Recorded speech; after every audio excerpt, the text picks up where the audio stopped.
good to go? I'm just waiting for your signal. Okay, alhamdulillah.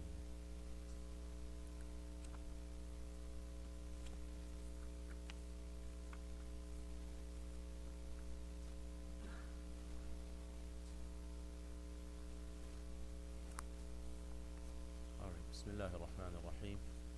الحمد لله رب العالمين اللهم صل على محمد وعلى آل محمد كما صليت على إبراهيم وعلى آل إبراهيم إنك حميد مجيد اللهم بارك على محمد وعلى آل محمد كما باركت على إبراهيم وعلى آل إبراهيم إنك حميد مجيد. We begin with the name of God. We ask Him for His help, for His blessings, and for His protection. We praise Him, for He's the Lord of everything in existence, and we ask Him to bless the Messenger Muhammad, to elevate his mention and rank, and to shower him with protection and grace along with his family and his righteous followers to the last day. Welcome to another session of prophetic stories, illustrations of life, where we're covering certain aspects of the Prophet's life and trying to extract some lessons that we can apply in our daily lives. Today we're going to speak about one of the beloved disciples of the Prophet ﷺ by the name of Mu'adh bin Jabal. And we're going to have a little bit of background on Mu'adh, of some of his time with the Prophet ﷺ. The very first time he meets him was in an event called Bay'atul Aqaba. And Bay'atul Aqaba is this event that takes place about a year or so before the migration. So we're talking about 10 plus years after the ministry of the Prophet begins in Mecca.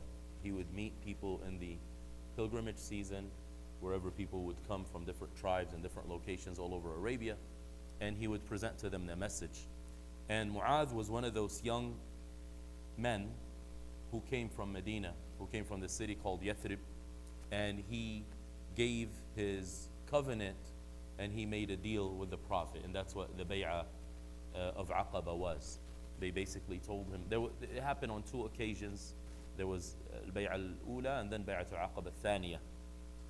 And this is where they finally told the Prophet, we are going to give you safe haven, we're going to give you refuge, you're able to preach your message, and we will protect you like we protect our own families. So this was a young man.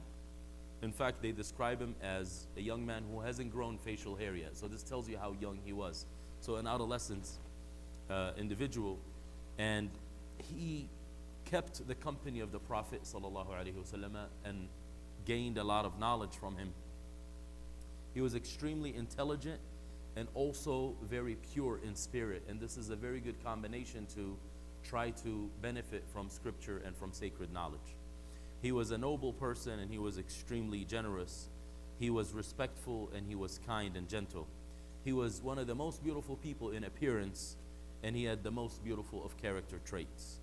He was very generous with his wealth, and he was one of the most knowledgeable of the Muslim community. Matter of fact, the Prophet speaks about him, and he says that he is the most knowledgeable of all of the community of Muslims. In fact, he will be a stone's throw ahead of all the scholars and the jurists which will come later on in Islamic history.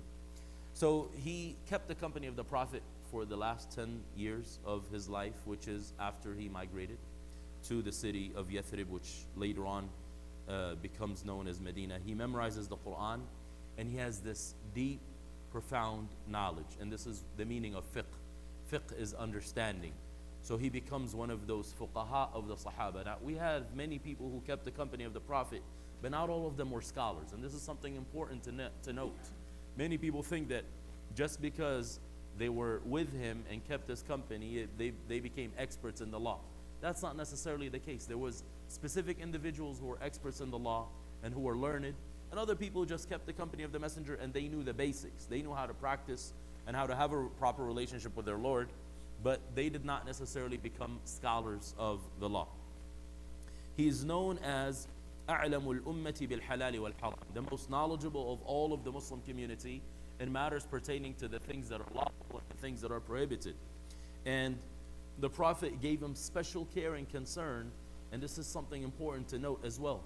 Sometimes the teacher will give certain people more time. Although with the Prophet and the people that were around him, every single individual thought he was the most favorite person to the Prophet. So this is a very key tool of leadership, where you let all your people know that they have a special status with you.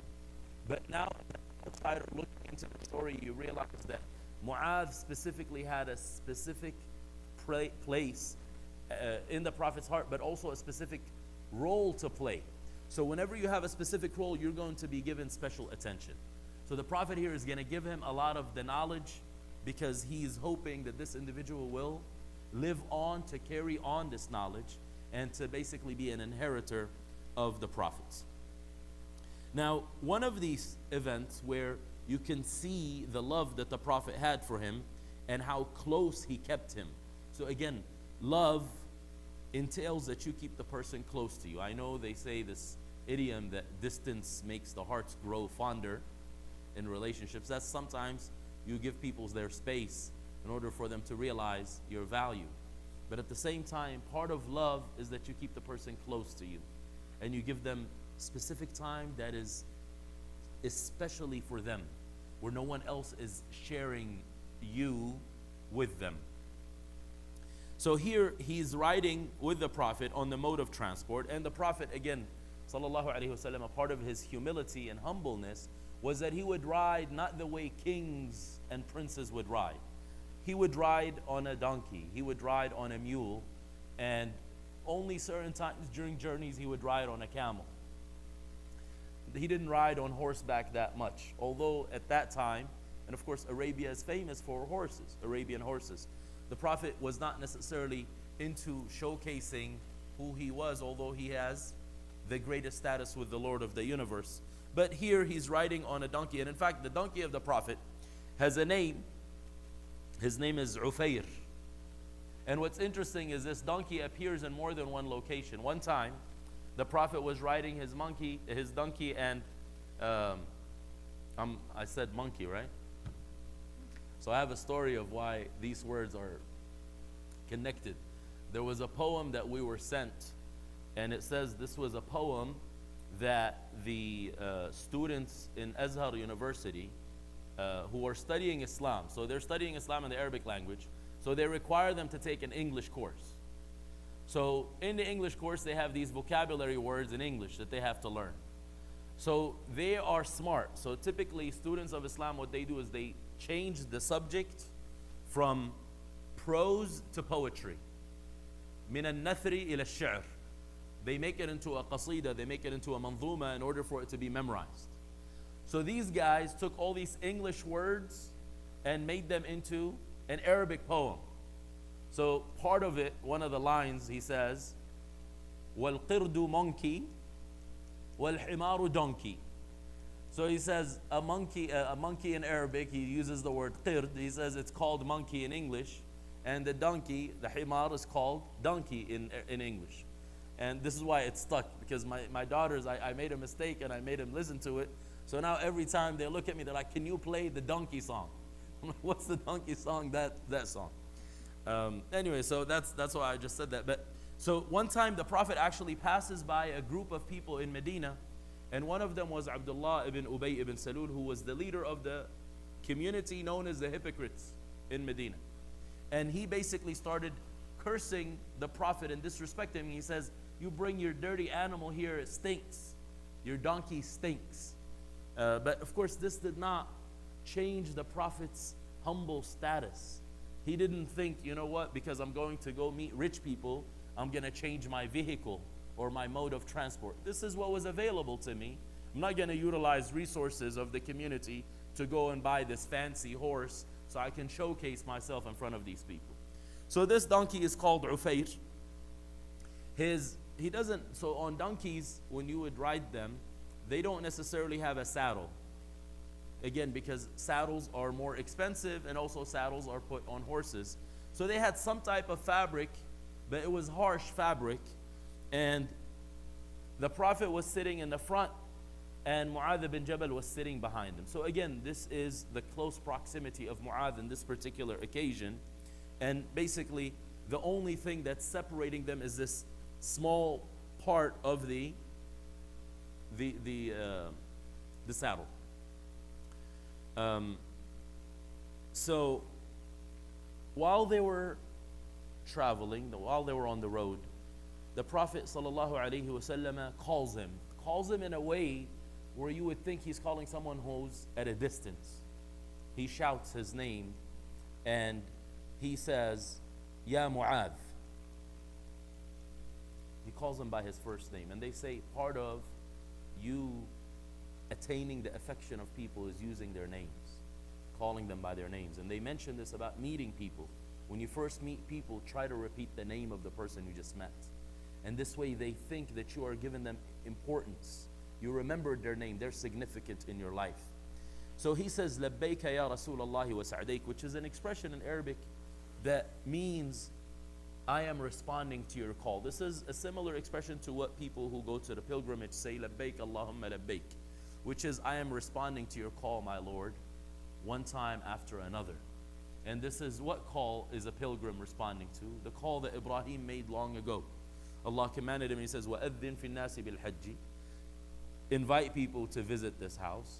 يَأْتُوكَ رِجَالًا وَعَلَى كُلِّ ضَامِرٍ, they come to you on foot and they come to you on every type of mode of transport.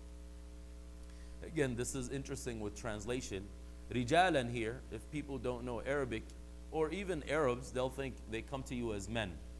In fact, one time I heard a lecture and the guy says, they come to you as men. But rijalan here is the plural of rajil, not the plural of rajul. Rajul is man, rijal would be men. This is rijalan, the plural of rajil, and rajil is the person who's walking on foot. He's not walking on a mode of transport. Again, another side tangent on Arabic, considering I teach Arabic in the daytime, so I got to review my information in the nighttime as well. After he responds and he says, Labbayka wa sa'dayk, the Prophet now, sallallahu alayhi wa sallam, is silent for a moment. Then he calls him back again, Ya Mu'adh ibn Jabal. And he calls him by his first name, Mu'adh, the son of Jabal. That's his full name. And he responds again, Labbayka ya Rasulallahi wa sa'dayk, I respond to your call, O Messenger of God. Then the response is another moment of silence. Then he calls him again and he says, Ya Mu'adh ibn Jabal. And he says, Labbayka ya Rasulallah wa sa'dayk. So now he's being called 3 times. He doesn't lose patience. He doesn't become frustrated. I mean, I just want us to imagine this. You're in the car. You got one of your family members with you. Let's say a wife or a son or a daughter or a cousin or a friend. And you say, hey, Mike. And they say, yes. What do you want? Right? And you stay silent. A couple of minutes pass. Mike. Person's like, yes. How can I help you? You remain silent. You say, hey, Mike. What is the response of an individual? Extreme frustration, right? Says, I don't want to hear what you have to say. That's it. You got me excited the first time around. But here, when the Prophet ﷺ is speaking to them, they realize the value of this conversation. So they said, you know what? I am so interested in hearing. And this is also, they say, a method of getting people excited, getting them into some type of suspense. So then the Messenger ﷺ, may God protect him and shower him with grace. He says, أَتَدْرِي مَا حَقُّ اللَّهِ عَلَى الْعِبَادِ. Do you know what God's exclusive right on His servants is? So Mu'adh responds like the student who is humble and who is aware of their limitations. So the scholars say half of all knowledge is for you to respond with the statement, I don't know. نِصْفُ الْعِلْمِ لَا أَدْرِي. Now, most people now, you give them any type of situation, they're going to give you a response. In fact, people are encouraged to just voice their opinion, whether they know something on the topic or they don't. Just keep on talking. That is not the proper approach of a believer. If you don't know something, then know your limitations and say, I don't know. Mu'adh says, God and His Messenger know best. So the Messenger ﷺ responds to him and he says, إِنَّ حَقَّ اللَّهِ عَلَى الْعِبَادِ أَنْ يَعْبُدُوهُ وَلَا يُشْرِكُوا بِهِ شَيْئًا. He says, surely the right of God on His servants is for them to get to recognize God and to serve Him by obeying Him alone without any partners. Then they kept on traveling. So there was a pause in the conversation. It says, ثُمَّ سَارَ سَاعَةً. Now when you read this and you get some of the translations, it says, Then they traveled for about an hour. Sa'ah in Arabic does not mean an hour. It's not made out of 60 minutes. It just means a period of time. Now it could be 60 minutes, but it could be just a period of time. Then he says, Ya Mu'adh ibn Jabal. He calls him out again. So what he did, take a pause, let that simmer. Let that register in your intellect. I want you to record that and to think it over. Then he says, I respond to your call, O Messenger of God, again. He says, أَتَدْرِي مَا حَقُّ الْعِبَادِ عَلَى اللَّهِ إِذَا فَعَلُوا ذَلِكَ. Do you know what the right of the servants of God is upon God if they are to fulfill His right? قَالَ اللَّهُ وَرَسُولُهُ أَعْلَمُ. Again, he says, God and His Messenger know best. He didn't decide to say, well, you know what? I've been with you for so long. I know all this knowledge. Let me just try to take a guess. Now, sometimes the teacher wants you to guess. So it really depends on the situation. Not every time, I mean, it's interesting. I'm a teacher, and then I ask my students a question. I will not accept for them to write in the exam paper, Allahu wa Rasuluhu a'lam. God and His Messenger know best. Of course they know best. But right now is exam time. I expect an answer from you, right? So this is not something to be given at every moment. You ask somebody, what's your name? He's like, Allahu a'lam. Yes, I know God knows best what your name is, but I'm trying to get to know you. So there is an appropriate answer in response to every situation. Some people also, they have this habit of saying, inshallah, after their answer. What's your name, brother? Ahmed, inshallah. Yeah, Allah already willed this. You can't say, my name is Ahmed, God willing. Like, it already happened. Past tense. They named you Ahmed, that's it. Just introduce yourself that way. Are you married? Yes, inshallah. Do you mean you want to get married in the future? What's going on? What's your, what is your marital status right now? Future marriage, currently married, ex-married, what is it exactly? So be precise in the way you respond. The Messenger sallallahu alaihi wasallam responds, فَإِنَّ حَقَّ الْعِبَادِ عَلَى اللَّهِ إِذَا فَعَلُوا ذَلِكَ. Surely the right of the servants, if they are to do and to give God His due right, أَلَّا يُعَذِّبَهُمْ, that He is not to punish them. وَيَغْفِرَ لَهُمْ, and He will forgive them. وَيُدْخِلَهُمُ الْجَنَّةِ, and He will enter them into the garden of paradise. مَا مِنْ أَحَدٍ يَشْهَدُ أَن لَا إِلَهَ إِلَّا اللَّهِ وَأَنَّ مُحَمَّدًا رَسُولُ اللَّهِ صِدْقًا مِنْ قَلْبِهِ إِلَّا حَرَّمَهُ اللَّهُ عَلَى النَّارِ. Surely there is not an individual who testifies that there is nothing worthy of worship except for the one true God, and that Muhammad is the messenger of God, truthfully from the bottom of his heart, except that God will prohibit the fire from ever punishing this individual. قال يا رسول الله. So again, look at this student who is not selfish, because right now he just has a piece of information which is extremely valuable. He says, Ya Rasulullah, أَفَلَا أُبَشِّرُ بِهَا النَّاسِ. O Messenger of God, should I not go and give people the good news that you just shared with me? And this is again the attitude of the believer. You hear something good, you go and share that. Unfortunately, most people do the opposite. They hear something bad, they tell the world. They hear something good, they keep it to themselves. Opposite attitude. قال لا إني أخاف أن يتكلوا عليها. The Messenger of God told him, no, do not inform people of what I just told you, because I worry that they will depend on this statement and not really act according to what is expected of them. Now Mu'adh was extremely happy that the Prophet gave him this exclusive honor of sharing this piece of information with him. And what he did was, he applied the command. He made sure that he was very happy. He rejoiced by it, and he did not inform anyone about this. The messenger dies later on, sallallahu alaihi wasallam. Mu'adh, now when the Prophet passed away, Mu'adh happens to be in Yemen. And the Prophet actually had sent him on a delegation to teach the people of Yemen. We ask Allah to make it easy on the people of Yemen, to feed their hungry and to cure their sick, and to alleviate the problems that they're going through and that they're experiencing. Mu'adh was in Yemen by the instruction of the Prophet. He sent him because Yemen was one of those provinces that embraced Islam in peace. There was no type of military expeditions there. The people embraced Islam. They came to the Messenger of God and they said, we accept you. So he sent them some of the best of his students. He sent Ali ibn Abi Talib. he sent Abu Musa al-Ash'ari, and he sent Mu'adh ibn Jabal. Those are the top-notch scholars of the companions. He sent them to Yemen. And the people of Yemen, the Prophet has praised them in more than one occasion. He says, Atakum ahlul Yemen. He says, the people of Yemen have come to you. They are the most lenient of people in hearts. And they are the most wise of people. He says, Al-hikmatu yamaniya, wal-fiqhu yaman. He says, wisdom is from Yemen, and the understanding of the religion comes from Yemen. So now Mu'adh was in Yemen at the Prophet's, the last year of the Prophet's life. And after that, he gets commissioned to go to Sham, the Levant area, specifically Damascus and its surrounding areas. And we ask Allah to make it easy on the people in that part of the world, to help them and to grant those who are oppressed support from him.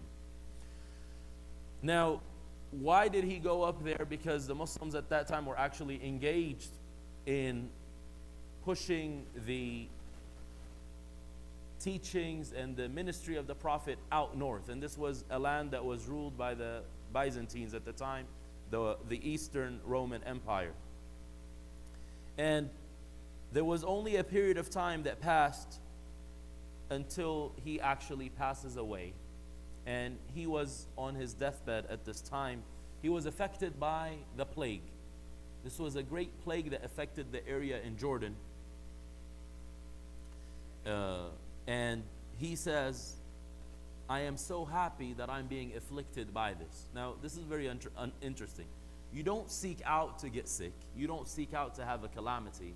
But the attitude of the believer is that God is not punishing me by me enduring this difficulty. Rather, God is purifying me. I'm getting rid of any negative things that I have. I'm getting rewarded by the things that I have been tested with. And hopefully I'll meet my Lord with the reward of a martyr. So those who die with what's called the plague or the ta'un, die the death of martyrs, and they get great reward with their Lord. So the sickness became very severe with him, and he realizes that he's dying.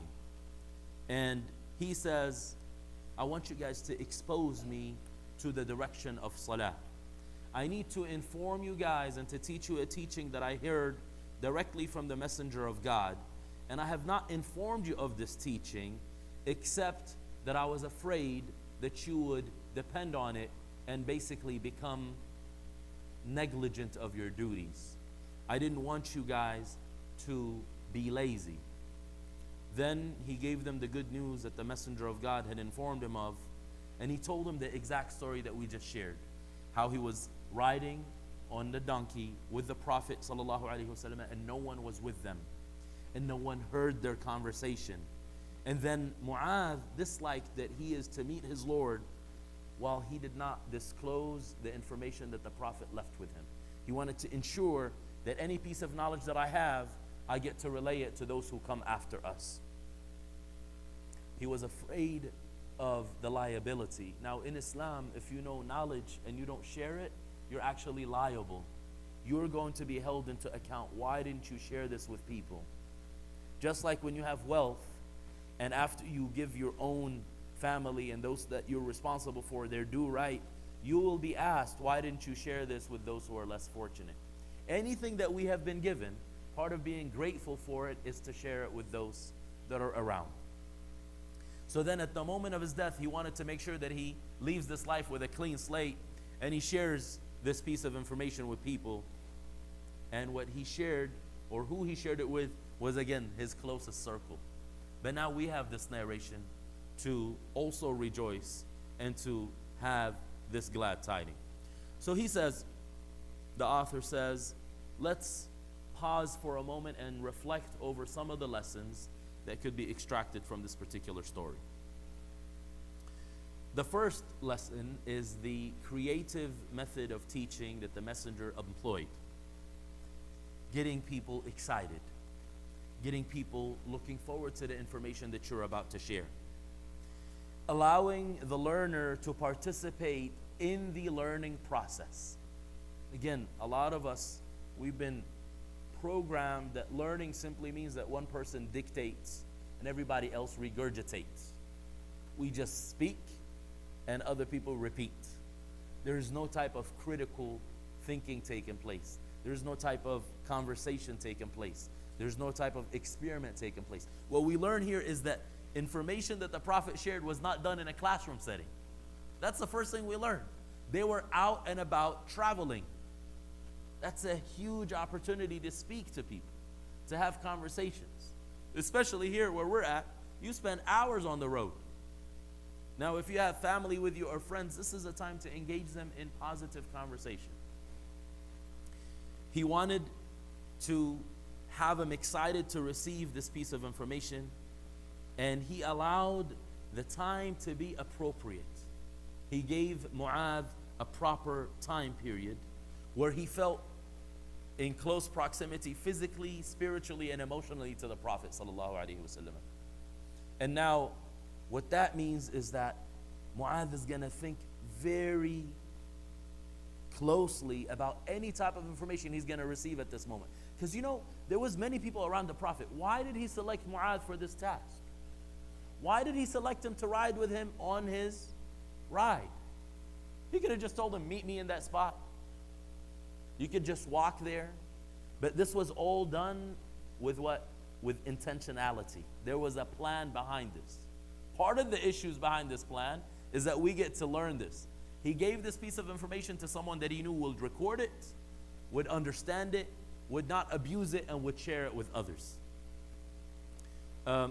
So again, Mu'adh here is emotionally and mentally prepared to receive any information that the Prophet will share with him.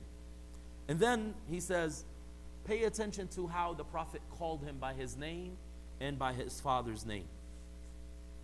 Now, what we should learn as Muslims is that it's appropriate for us when we call people, we call them by their most beloved names to them.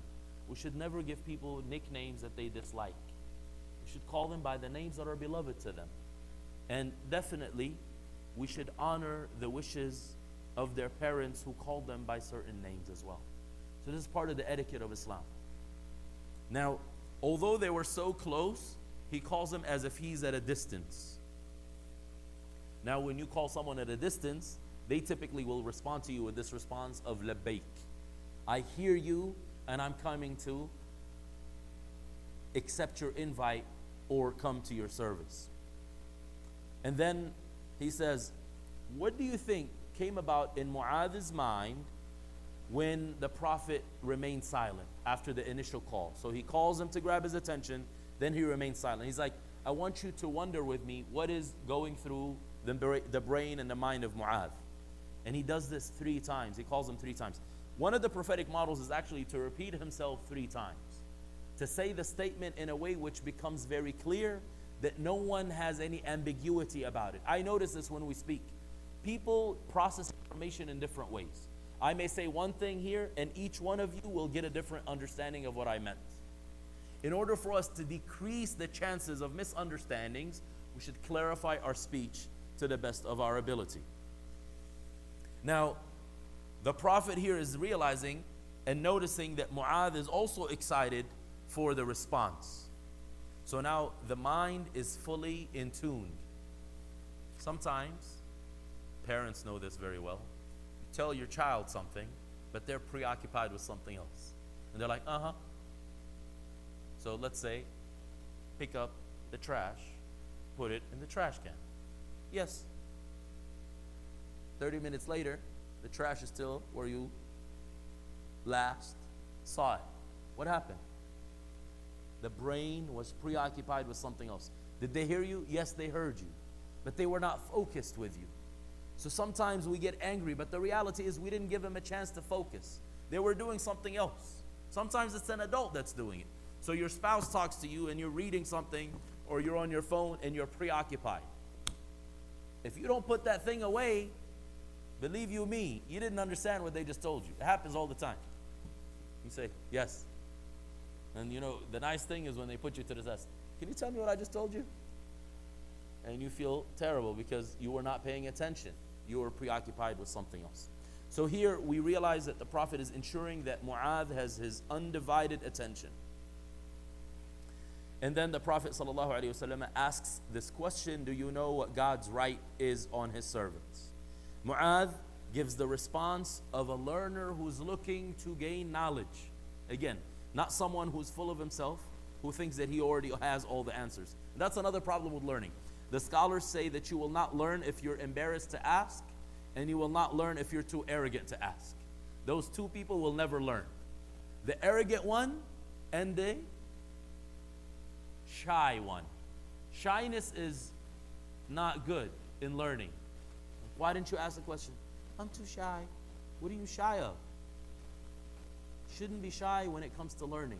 Don't allow shyness to prevent you from learning. Don't allow shyness to prevent you from shining. Right? So then, Mu'adh here is excited. He's humbling himself, and the Prophet's answer comes to him, again, when he is ready to comprehend it and to receive it. So now, again, he's telling us, focus on all these things that led up to the moment of teaching. Because the learning moment is the statements. But everything that led up to it was an introduction. And this, by the way, is in all of our relationships. Sometimes I do give explicit examples of what I speak about because it's important. Sometimes you want to be intimate with your spouse, and you expect to turn on a button and for them to be intimate. But what they tell you in relationships is that intimacy starts in the moment that you wake up.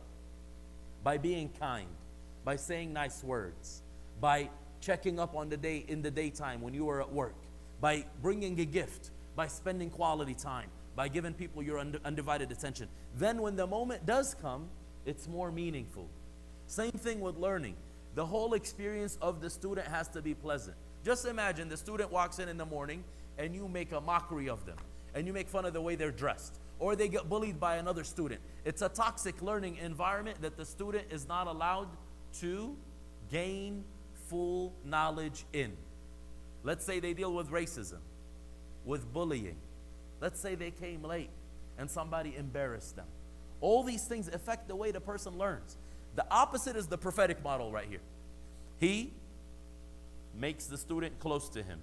He calls him by his first name. He is silent and gives them a moment to reflect and to think. He asks him a question. Teaching is not only talking, it's asking people questions, seeing where people are at. What level are you on? Where are you going? What are you thinking at this moment? All of that now is getting the student excited to be focused and to concentrate. And that's why Mu'adh memorizes the story in all its details way later on in his life when he's on his deathbed. This is the only time we get the statement, by the way, because he kept it secret all the way until he dies. But he remembered it like what? Like photographic memory, because of the whole experience. Most pleasant experiences are remembered that way. And many people, by the way, forget negative experiences because they're so painful that they block them off. They say Allah, God Almighty, has created us with a mechanism that blocks off our traumatic experiences. Reason being, if you keep the traumatic experience in your mind, it will destroy you. Very important in how we deal with people. So now, he says, he memorizes it, he comprehends it, he lives his whole life, and he still can hear the ring of the Prophet's voice in his ear. And although he was on his deathbed, dying of the plague. Just imagine, I mean, you hear about people dying all the time. It's not usually easy all the time. Some people die in their sleep, yes. But if you're struggling with a terminal illness, there's a lot of pain in the end of your life. That pain did not prevent him from remembering this positive memory. And he gives it in all its different details as if it's an event that happened 5 minutes ago. It's easy for us to say, well, 5 minutes ago, this is what happened. He's talking about things that happened years back. So now he concludes this particular lesson and he says, Salawatullahi wa salamuhu wa barakatuhu ala khayri muallimin linnasi al-khayr. So this is what our attitude should be when we read about this beautiful teaching method of the Prophet. We should ask Allah to bless him, to honor and compliment him, to shower him with protection and grace, because he is the best of all people who taught people good. The second lesson says Mu'adh was a young person. He wasn't even 20 years of age in this particular event. Somewhere around 20. But the messenger of God chose him to give him this specific exclusive knowledge. And he did not permit him, he didn't give him the license to share this for one reason. He realizes Mu'adh understands the meaning. So sometimes you may share information with someone and not someone else. That's called age appropriate. That's called maturity appropriate. That's called knowledge appropriate. So when a professor is speaking to graduate students, he's going to speak with some lingo. When he speaks to brand new students, freshmen, he's going to speak some lingo. He goes to a little children's school, he's going to speak in a different way. It would not be appropriate for him to share very big information because it's confusing. So the messenger of God here realizes Mu'adh understands and comprehends. I'm going to share this information with him. And I expect him to share it with others, but I'm going to give him the instruction, don't share it except with those who can comprehend it. And this teaches us, so the lesson we can extract here is give every student and every learner that which is appropriate for them. What's appropriate to their level, to their age, and to their needs. Sometimes people don't need you to tell them everything. And I usually give this example because I deal with people who come to Islam. And I deal with younger people. It's not good for you to tell somebody all of the teachings of Islam as soon as they enter into the door of Islam. Yes, I understand you're so smart. But you've been Muslim for 20 years plus as an adult. This person just came in. Please don't do that. That's called doing damage. This is like giving a brand new baby a full course meal. What do you think is going to happen to that child? I'll tell you. They're going to have a funeral very soon. You say, but I'm only teaching them Islam. I'm quoting to them the scripture and the Quran. Okay. What do you think of honey? You say honey is something good. What does Allah say about honey in the Quran? فِيهِ شِفَاءٌ لِلنَّاسِ. Honey has remedy and cure for humanity. Okay. Have you purchased a honey item from the store? You look at the fine print and they say what on it? Do not, warning, do not give to infants 1 year of age and under. If you do, what will happen? They will die. Although it's shifa'un linnas. But not every, because just like medicine is what? It cures the one who needs it. You got high blood pressure. Good. I just heard this. This is a very tragic story. A little girl came visiting her family, and the older in the house, the older person in the house had medication for high blood pressure. And the child, maybe 2 years of age, went and swallowed that medicine. They rushed her to the emergency room. Now, high blood pressure medicine for that older person is good or bad? It's good. He's got that problem. But this child, they said, if you did not bring her here, she would have died. Because what would happen? Blood pressure medicine does what? Brings your blood pressure down. And that's extremely dangerous for that child in that age group. So the point is, sharing information which is age appropriate, knowledge level appropriate, requires great wisdom. So not everyone who has information should share it. So this now takes us back to earlier. I said the believer's attitude when they have good information, they share it with others with wisdom is a caveat. Just because you know something doesn't mean you need to open your mouth. That's why teaching requires credentials. And many people unfortunately do a lot of damage while sharing good information because the person on the receiving end is not ready for it. Or they don't understand it properly. Or you didn't teach it in the proper way. The third lesson that we can extract is Mu'adh, this man that the Prophet gave this special address to, he was known actually to be extremely rigid on himself when it came to acts of devotion and worship. It says when he used to perform the ritual worship, salah, he would read so long. And we're going to have a lesson about that. Even when he would lead people sometimes, until the Prophet reprimanded him for that. The messenger actually had to tell him, don't take too long in salah if you are leading people in salah. Now, if you're all by yourself, take your sweet time. But other people, the messenger teaches them a lesson. We're going to have that in another class. When the messenger of God passed away, Mu'adh travels to Sham seeking martyrdom because the Muslims were engaged in battle in the borders and in the vicinity of the Romans.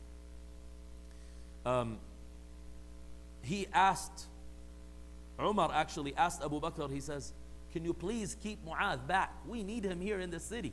We need him to teach people here. So then Abu Bakr told Umar, I can't keep him here. I can't keep him hostage. He wants to be martyred. He wants to go and fight and die for the sake of God. This individual, when the time of death came to him, he says the following: Allahumma innaka kunta ta'lamu anni lam akun uhibbu al-baqa'a fi ad-dunya لجري الأنهار ولا لغرس الأشجار ولكن لظمأ الهواجر ومكابدة الليل ومزاحمة العلماء على الركب عند حلق الذكر. This is what he used to say. He says, oh my Lord, you know for sure that I don't wish to remain in this life because of the beauty of rivers or to plant trees and to be a farmer. Rather, the reason why I love to be alive is because of the times where I'm thirsty in the middle of the day due to fasting, and standing up in vigil during the night in prayer, and competing with the scholars by sitting on my knees in the circles of knowledge, the circles of remembrance. So this tells us that Mu'adh, although he heard this message, he didn't understand that I need to take a break. What he understood is I need to be extra vigilant. I need to be extra serious. He didn't understand, take it easy. Retire when you get older. You don't have to worship God anymore. You've done a lot for the community. You hear a lot of people say this stuff. I served my time. I paid my dues. You pay your dues until you die. That's how it works in Islam. وَاعْبُدْ رَبَّكَ حَتَّى يَأْتِيَكَ الْيَقِينَ. Serve your Lord until death overtakes you. It's a lifetime of service and a lifetime of devotion. So Mu'adh only understood that he needs to increase in his devotion, that he should taste the sweetness of obedience, and that vigil and staying up at night and competing to receive good deeds is the understanding of this particular narration. He was pure, he was intelligent, and he was protected by virtue of his knowledge that he did not get the wrong understanding of this particular prophetic statement. He didn't believe that this is a reason for him to take it easy. That's very important, by the way. Many people quote the Prophet, but it's called a misquote. They misquote the Prophet. So people quote this hadith, and that's the importance of understanding who is the narrator of the hadith. That's why we mentioned the whole story in context. Because people mention this hadith and they're like, look man, I said la ilaha illallah, I believe in it, that's it. I don't have to do anything else. Okay, let's see Mu'adh, the one who heard it directly from the messenger of God, who comprehended it. What did he do to apply this particular teaching?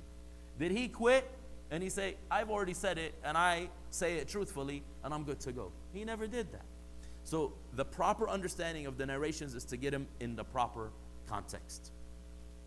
The fourth lesson, it says this is an indication to the great understanding of Mu'adh, may Allah be pleased with him, that when he receives a prophetic teaching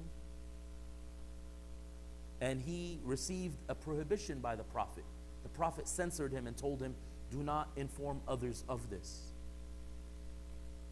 And he sought permission from the Prophet to inform people.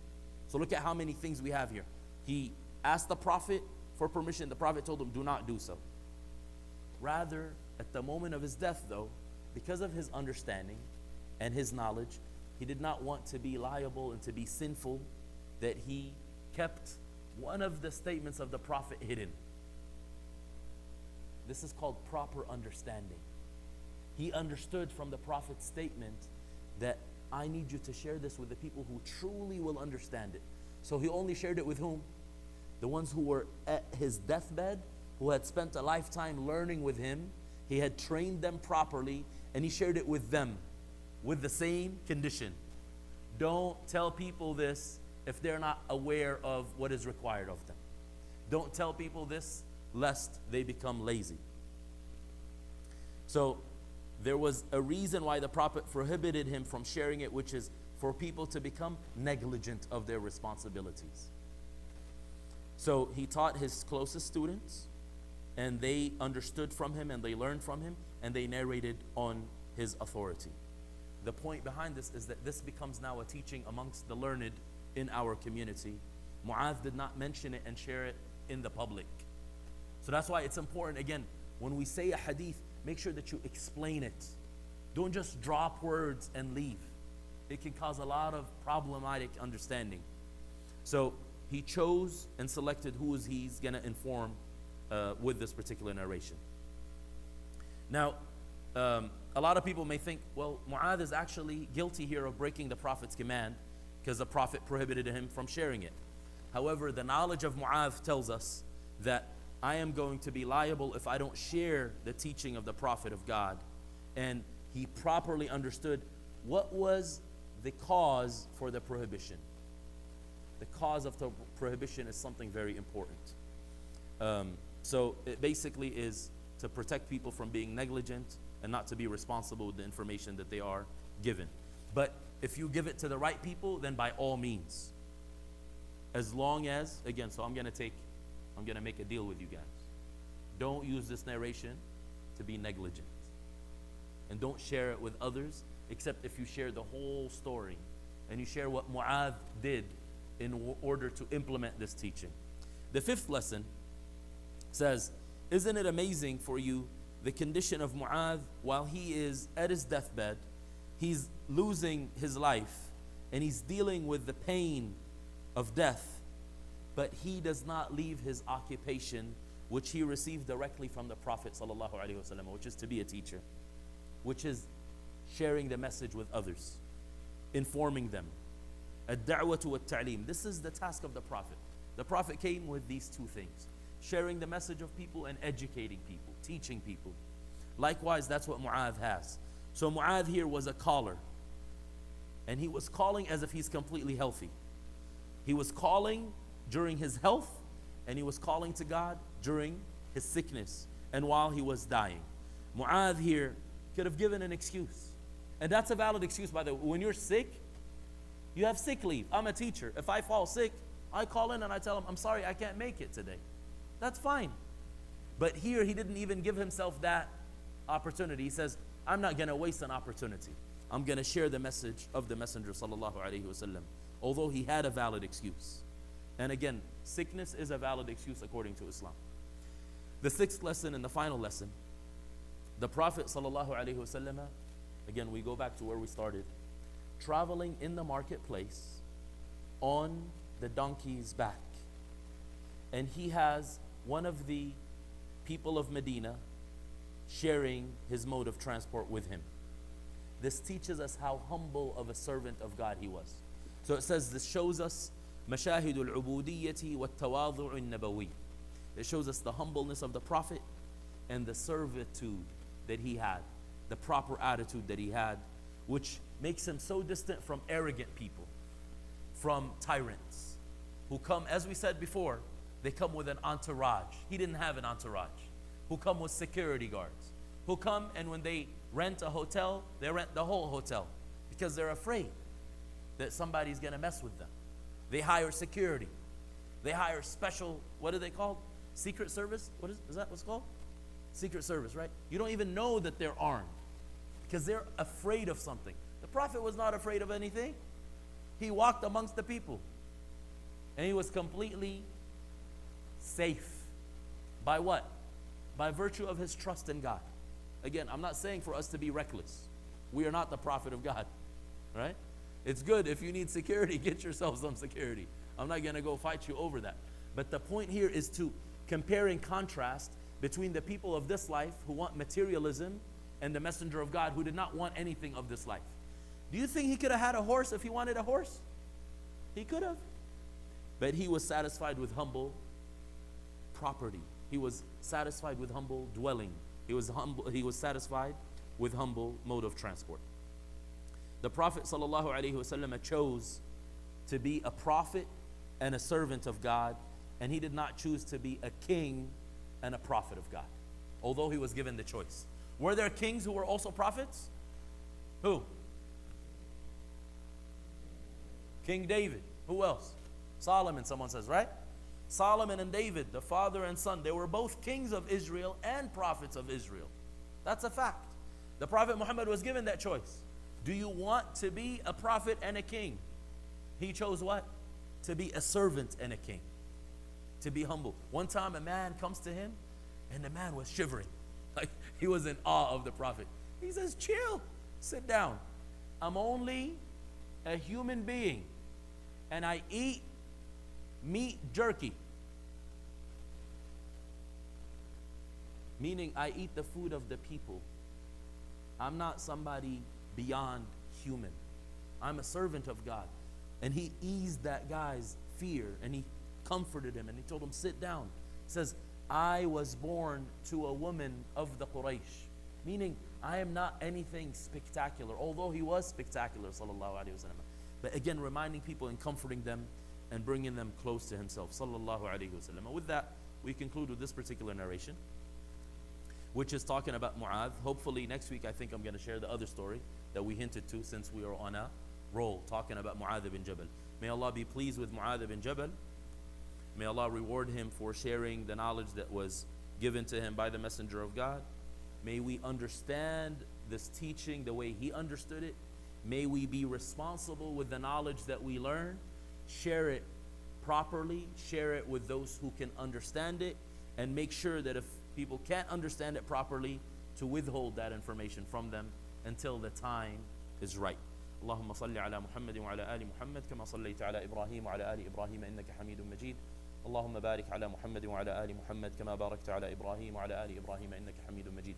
We complete and conclude this meeting by asking God Almighty to bless the Messenger Muhammad, to honor and compliment him, to shower him with protection and grace along with his family and his righteous followers, as he did with Ibrahim, his family and righteous followers in the past. ربنا آتنا في الدنيا حسنة وفي الآخرة حسنة وقنا عذاب النار.